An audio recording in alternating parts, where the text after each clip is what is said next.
안녕하세요. 지금 생각해도 심장이 벌렁거리고 어떻게 나에게 이런 일이 벌어질 수 있나 싶은데 두근거리는 마음을 꼭 붙잡고 용기를 내서 사연을 적어봤습니다. 저에겐 눈에 넣어도 안 아플 아들이 있어요. 늦은 나이에 낳은 아들이니만큼 저에게는 굉장히 소중하고 귀한 존재였죠. 매일매일 바라만 보고 있어도 정말 행복함을 전해주는 그러한 존재였습니다. 그런데 아들이 시간이 흘러서 군대도 가고 어엿한 어른이 되어서 엄마한테 기쁨을 선물해주고 첫 취업 때는 저에게 월급으로 임플란트를 해줄 정도로 효자인 아들이었어요. 사실 아들에게 제가 특별히 애착이 가는 이유는 아들이 3살이었을 때 지 아빠가 죽었거든요. 그래서 저는 과부가 되었고 대한민국에서 혼자서 아들 한 명을 키우는 게 결코 쉬운 일은 아니더라고요. 항상 일하면서 집을 비워야 하니까 애한테 잘 못해주는 일들이 너무나 많았고 그러한 순간들이 쌓이다 보니까 미안하더라고요. 항상 좋은 물건들을 해줘야 하는데 그러지도 못하고 아들을 아빠 없이 키우다 보니 여러모로 부족하게 키웠으니 시간이 흐를수록 미안한 마음이 더욱더 커져갔습니다. 그 와중에 말썽 하나 안 피우고 부모 속 썩이는 거 없이 애가 곱게 자라줬으니까 얼마나 고마웠겠어요. 그러다가 아이가 취업을 하고 와서 마음고생하는 게 갑자기 눈에 훤하게 보이는 겁니다. 어느 순간 저에게 연락도 없고 제가 걱정돼서 연락을 해보면 엄마, 사회생활이 쉽지 않네. 원래 이렇게 힘든 건가? 하면서 불길한 말들을 꺼내더라고요. 왠지 아들이 지금 느끼는 이 감정들이 결코 그냥 넘길 감정들은 아닌 것 같다는 판단을 내린 저는 불안한 마음에 바로 서울로 올라가서 아들의 집으로 갔습니다. 그리고 나서 아들의 일기장을 보게 되었어요. 엄마 때문에 사는 거다. 난 그저 이 세상에 없어져도 될 존재인데 그게 안 되는 것 같다. 요즘 왜 이렇게 힘든 건지, 이 지긋지긋한 회사 생활을 언제까지 버틸 수 있을지 도저히 모르겠다. 내가 세상에서 사라지면 조금은 괜찮아지지 않을까? 하면서요. 심장이 쿵 내려앉는 것 같았습니다. 안 된다고. 우리 아들한테 이런 일이 벌어질 리가 없는데. 도대체 어떤 일 때문에 이렇게 마음고생하는 건지 도무지 알 수가 없었던 저는 퇴근한 아들의 손을 꼭 잡고 물어보았습니다. 도대체 너 회사에서 어떤 어려움을 겪는 거야? 제발 엄마한테 속 시원하게 다 털어놓고 말해봐. 라고 했어요. 듣고 보니 상사가 어마어마하게 아들을 괴롭히고 사람을 못살게 굴었던 거였어요. 아무것도 몰랐던 저는 아들이 저 몰래 소가리를 했다는 사실에 너무나도 억장이 무너져 내렸죠. 애한테, 아니 이렇게 착한 애한테 텃세 부릴 게 뭐가 있나 싶었습니다. 가슴이 찢어졌어요. 저 몰래 우울증 약도 먹고 살아내려고 애를 많이 썼더라고요. 저는 너 이대로 가면 정말 위태롭다. 그깟 회사야 다시 취업하면 되니까 신경 쓰지 말고 빨리 네 마음부터 챙겨 라고 했습니다. 아들이 안 그래도 엄마한테 말하고 나서 공무원 준비를 하려고 했다는 말을 했고 저는 잘 생각했다고 하면서 아들을 칭찬해줬어요. 그리고 나서 아들은 퇴사했고 집에서 7급 공무원이라는 고시 생활에 도전했습니다. 저는 아들이 시험 준비를 하면서 자신감도 떨어지고 애가 기가 죽을까봐 어떻게 하지 생각하면서 안절부절 못하다가 아예 서울로 올라가서 아들 뒷바라지를 했습니다. 아들은 힘겨워했지만 그래도 용기를 내서 하루하루 잘 버텨줬고 몇 년간의 고시 생활 끝에 결국 합격이라는 대단한 결과를 이끌어냈어요. 아들은 그래도 회사 생활보다 딱 규정이 박혀있는 공직 생활이 잘 맞는 듯 하더라고요. 저로서는 무척이나 다행이다 싶었죠. 그래도 아이가 안정적인 직업을 가지고 미래 걱정 없이 순탄하게 잘 살 수 있을 거라 생각했으니까요. 가슴을 쓸어내린 저는 다시 고향으로 내려갔고 아들은 서울에서 별탈 없이 잘 생활하고 있었습니다.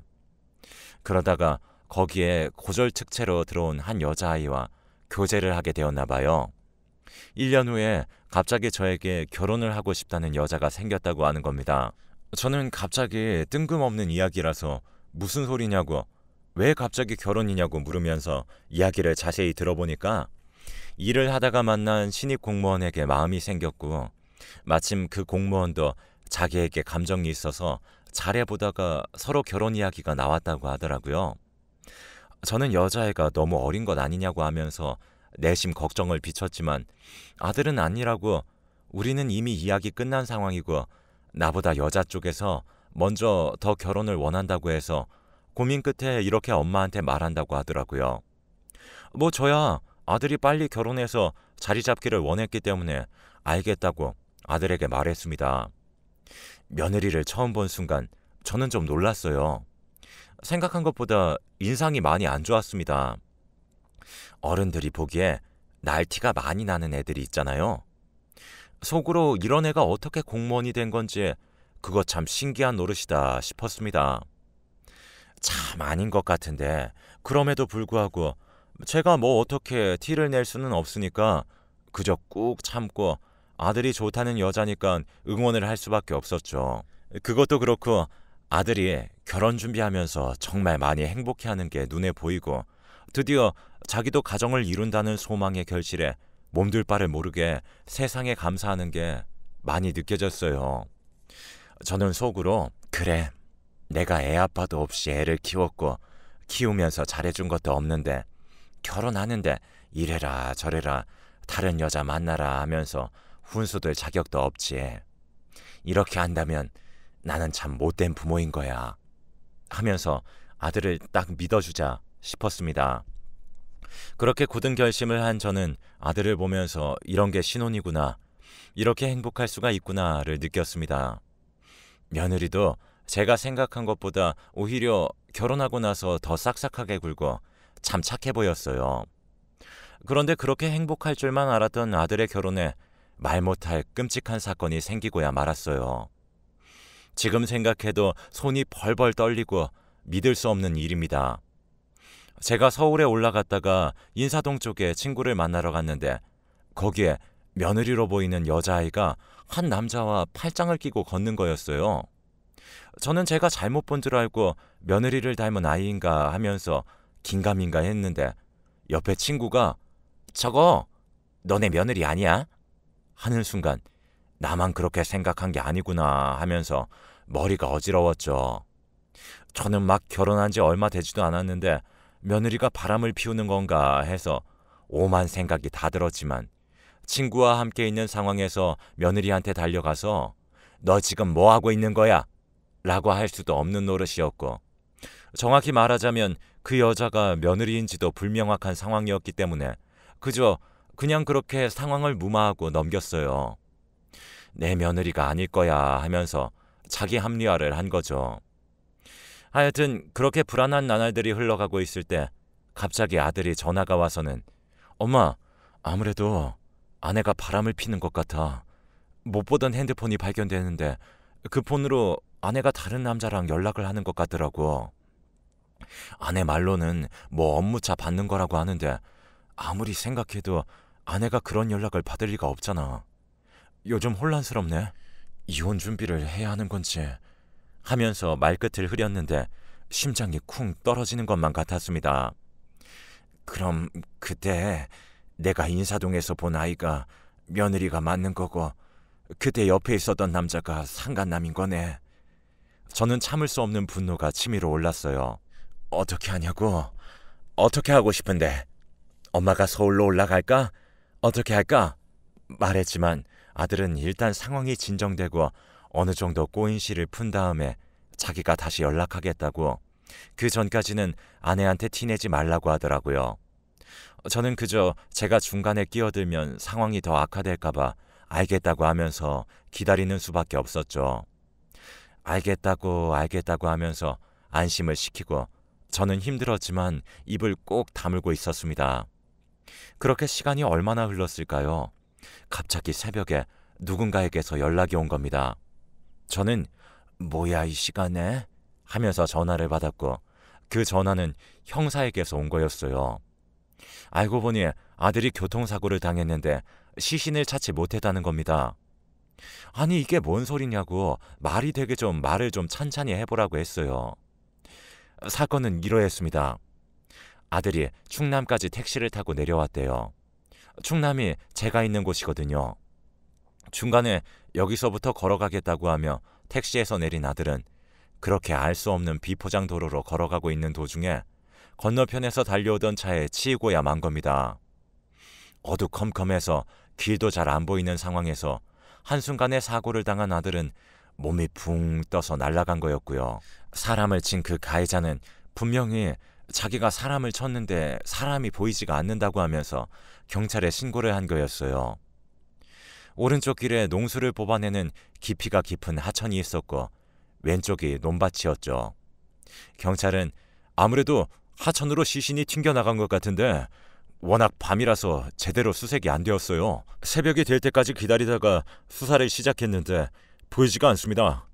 그 근처에서 아드님 지갑이 발견되었어요. 그래서 다행스럽게 신원을 알게 된 경찰은 저에게 전화를 한 거였죠. 어떻게 이런 일이 발생할 수 있냐고, 말도 안 되는 일이 왜 나에게 일어난 거냐고 하면서 저는 제 가슴에 멍이 들 때까지 때렸습니다. 그리고 뒤늦게 울면서 며느리에게 말했어요. 너가 우리 아들 이렇게 만든 거 아니냐고 했습니다. 며느리는 어머님, 아무리 속상하셨다고 해도 어떻게 그런 말을 할 수 있으세요? 제가 뭘 했다고요? 하면서 눈을 부라리더군요. 그래서 저는 말했죠. 네가 바람 피워서 우리 아들이 속상해서 그 야밤에 우리 집으로 내려온 거 아니니? 내가 모를 것 같았어? 라고 하자 며느리는 그걸 어떻게 알았냐는 표정을 동그랗게 짓는 겁니다. 저는 그 표정을 보고 기가 차서 인사동에서 상간남이랑 데이트하는 모습을 내가 생생하게 봤었다. 언제까지 그 짓 할지 지켜봤는데 결국 일은 이렇게 되고 내 아들 시신은 찾지도 못하고 너 좋은 일만 하게 된 거 아니냐? 라고 하면서 화를 냈죠. 며느리는 작작하라고 하면서 저에게 대들었고 생전 못 들어본 욕을 하면서 바락바락 화를 내더라고요. 주변의 형사분들이 어른에게 뭐하는 짓이냐고 하면서 말릴 정도였습니다. 우리 아들이 이런 여자가 뭐가 좋다고 결혼을 한 건지, 그래도 어른이 보는 눈은 틀리지 않았구나 라는 것을 알게 되었습니다. 너무나 늦은 상황이었기 때문에 저는 아들의 죽음을 가슴으로 받아들였어요. 하지만 시간이 지나도 도저히 그 상처는 지워지지 않더라고요. 더욱더 억울하고 힘들었던 것은 아들이 죽은 뒤에 아들 명의로 되어 있던 신혼집은 며느리에게 넘어갔고 저는 뚝뚝 눈물을 흘리면서 며느리가 다른 남자와 사는 걸 지켜봐야만 했습니다. 너무나 힘없고 약한 저는 아무것도 할 수 없었고 그저 억울한 마음에 가슴을 냅다치면서 살 수밖에 없었죠. 너무나 억울했고 친구들도 저희 아들 불쌍해서 어떻게 하냐고 좋은 곳 갔을 거라고 하며 그저 저를 위로해줄 뿐이었어요. 세월이 지나면 좋아질 거야. 무뎌질 거야. 라고 생각했지만 꼭 그런 것도 아니더라고요. 오히려 저에겐 시간이 흐르면 흐를수록 고통은 가중되었고 도저히 버티지 못할 것 같은 그러한 순간까지 치달은 겁니다. 나 도저히 살 수가 없겠다 하는 순간들이 지속되자 저는 죽음의 문턱까지 갔어요. 그런데 그럴 때마다 제 아들이 사라진 그 논두렁에 갔다 오면 그나마 마음이 편해지더라고요. 그렇게 저는 매일매일 걸어서 1시간 반 거리에 있는 아들의 교통사고 장소를 계속해서 가길 반복했습니다. 죽은 우리 아들 시신으로라도 찾을 수 있지 않을까 하면서요. 제발 아들의 시신이라도 찾고 싶다. 이 광활한 지구에서 왜 너만 사라져야 하냐. 너무나 억울하다 하면서요. 그런데 참으로 신기하게도 사람이 마음이 간절하면 하늘도 그걸 알고 선물을 내려준다고 하잖아요. 저에게 선물이 온 겁니다. 세상에 말도 안 되는 귀한 선물이 저에게 내려온 순간 저는 차마 말할 수 없을 정도로 진한 충격을 받았어요. 보름달이 환하게 뜬 어느 날, 여느 때와 마찬가지로 저는 아들이 사라진 그곳을 걷고 있었어요. 그때 하천의 반대쪽인 논두렁에서 한 남자의 실루엣이 보이는 거였죠. 저는 눈을 비비고 봤더니 아무리 봐도 제 아들의 실루엣과 너무나 비슷한 겁니다. 인성아, 인성아! 하면서 저는 그 논두렁으로 냅다 달렸어요. 그런데 그 남자는 제 목소리가 들리면 들릴수록 점점 더 빨리 뛰어갔고, 저는 미친 사람처럼 그 남자의 얼굴을 봐야겠다는 생각으로 막 달려갔습니다. 그렇게 달리기를 얼마나 반복했을까. 그 남자가 넘어지는 순간 저는 바로 뛰어가서 그 사내의 얼굴을 보았고 억장이 무너져 내렸습니다. 그 남자의 얼굴은 죽은 제 아들과 똑 닮아 있었어요. 그런데 문제는 어딘가 엉성한 발음, 그리고 묘하게 초점이 나가 보이는 눈빛에 저는 무언가 묘한 어색함을 느꼈습니다. 너 인성이 아니냐고 하니까 어린아이처럼 펑펑 우는 그 사내는 막 울면서 뛰어갔어요. 그 사내가 뛰어서 작은 집에 들어가길래 저는 그 집 안으로 따라 들어가서 주인장 있냐고 물었더니 그때 한 할머니가 나오더라고요. 그 할머니를 보고 이 사람 당신 아들이냐고, 죽은 내 아들이랑 똑같이 생겼는데 어떻게 되는 관계냐고 물었어요. 하지만 할머니도 정신이 오락가락한 듯한 모습을 보였습니다. 치매인 것 같았어요. 이럴 리가 없는데 하면서 혼란스러웠던 저는 해가 뜨고 나서 그 마을 이장이라는 사람을 찾아가서 물었습니다. 저 작은 빨간 지붕에 사는 할머니와 남자의 관계가 어떻게 되는 거냐고요. 그러자 이장은 그 할머니가 한 10년 전에 아들을 잃고 나서 정신적 충격으로 치매랑 언어장애가 왔어서 정신이 나가서 말도 안 통하는데 어느 순간부터 갑자기 집에 큰 장정이 와 있었다고 하는 겁니다. 사람들은 저 남자가 어디서 튀어나온 거냐고 하면서 걱정을 했대요. 할머니는 그 남자를 집으로 데려와서 지극정성으로 보살펴왔고, 그렇게 그 장정과 할머니는 같이 살게 된 거라고 하는 겁니다. 쎄한 기분을 느낀 저는 경찰에 신고해서 그 남자의 지문 검사를 하게 했고, 제 아들 지문과 그 남자의 지문이 일치한다는 이야기에 억장이 또 한 번 무너져 내렸어요. 아니, 어떻게 이런 일이 발생한 거지? 도대체 어떻게 이해를 해야 하는 거지? 하면서 머리가 아득해져 갔습니다. 믿기 힘든 현실에 무엇라 반응을 해야 할지 몰랐고, 경찰 쪽에서 조사를 시작한 결과 깜짝 놀랄 만한 결과가 나왔습니다. 그날 아들이 교통사고를 당했을 때 아들의 시신은 하천 쪽으로 튕겨나간 게 아니라 논두렁으로 빠진 거였어요. 그때 그 할머니가 길을 가다가 제 아들을 발견하고 10여 년 전 교통사고로 아들을 잃고 치매가 온 할머니는 그 아들이 자기 아들인 줄 알고 집으로 데려와서 죽기 살기로 간호를 한 거였고, 기적적으로 깨어난 제 아들은 기억상실증 그리고 뇌손상으로 인해서 예전의 기억을 잊어버리고 그렇게 그 할머니를 자기 엄마로 생각하고 계속해서 그곳에서 살 수 있었습니다.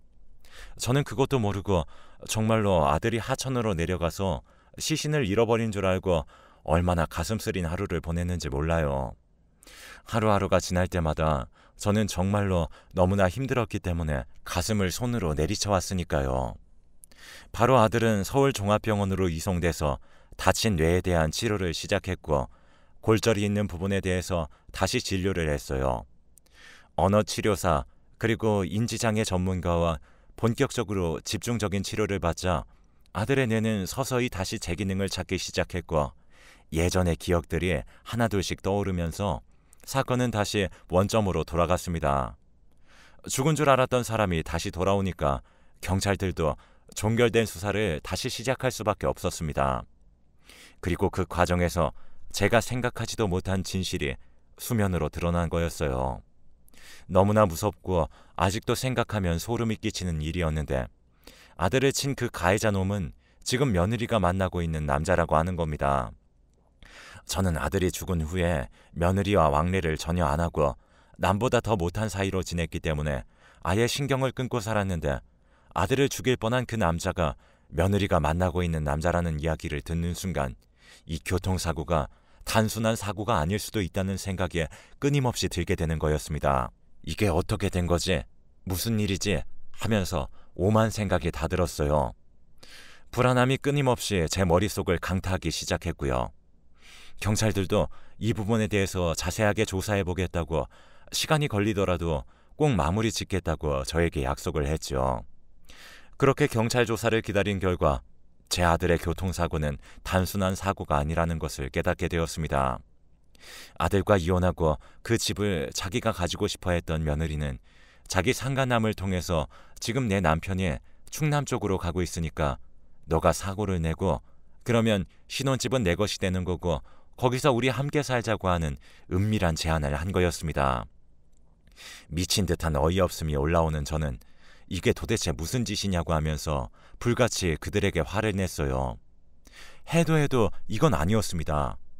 할 짓이 있고 안 할 짓이 있는 건데 이건 너무 선을 넘었죠. 그 둘은 기소가 되었고 살인 혐의로 구속되었어요. 아들은 다행히도 정상적인 사고를 할 수 있을 정도로 상태가 돌아왔고 저는 그동안 아들을 돌봐준 할머니에게 감사함을 표했습니다. 할머니도 정신과 치료를 받게 해드리면서 이렇게 된 상황에 대해 인지를 하게 해드렸고 다행히 이해를 한 할머니는 제 아들을 품에서 놓아주셨어요. 아들은 정신이 돌아온 후 엄마인 저를 안고 펑펑 울었고요. 아들이 속한 공무원 사회는 난리가 났죠. 고졸 특채로 들어왔던 전 며느리는 구속되었다는 이유로 바로 파면되었고요. 그리고 그 상간남은 민원인으로 만난 건데 어찌된 영문인지 둘이 몰래 연분을 쌓다가 이런 끔찍한 일을 벌일 정도로 극악한 행동을 할 수 있는 관계로 발전한 거더라고요. 애초에 7급 공무원인 제 아들을 보고 미래가 괜찮겠다고 생각해서 결혼을 한 건데 결혼하고 나니까 제 아들보다 더 잘나고 좋은 남자를 발견했는데 이 결혼을 물을 수도 없고 어쩌지 하다가 일반인의 상식으로는 도저히 할 수 없는 일을 저지른 겁니다. 너무나 한심하고 답답하기 그지없는 그런 상황이었죠. 그래도 판사님이 사건의 중대함을 파악하고 두 사람에게 실형을 선고해서 저의 마음이 조금은 위로받는 기분이었어요.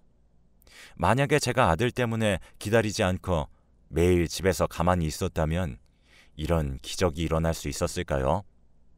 1시간 반이 걸려도 매일 밤 아들을 보고 싶은 마음에 사고 현장으로 다리가 퉁퉁 부을 때까지 걸어간 저의 마음을 알고는 하늘이 기억하고 이렇게 선물과도 같은 일을 주신 것 같았습니다.